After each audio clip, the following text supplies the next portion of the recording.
फातिमा साजिद एक मर्तबा का जिक्र है कि एक आदमी के पास एक खूबसूरत कुत्ता था।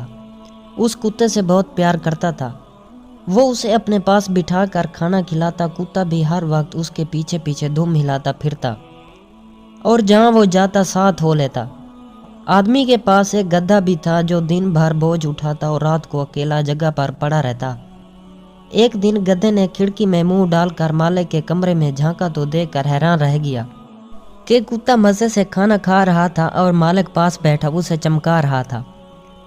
गधा उसे देखकर जल गया और दिल में कहने लगा, आखिर मेरा मालिक उस कुत्ते को इतना प्यार क्यों करता है।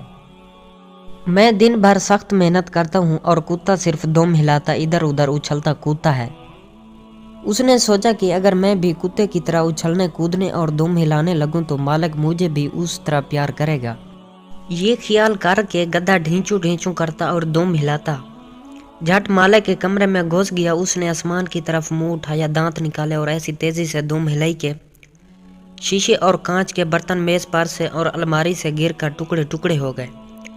फिर उसने उछलकर अगले पांव मालिक की गोद में रख दिए। मालिक गधे की उस एकमाना हरकत से हैरान और परेशान हो गया और ख्याल किया कि गधा पागल हो गया है।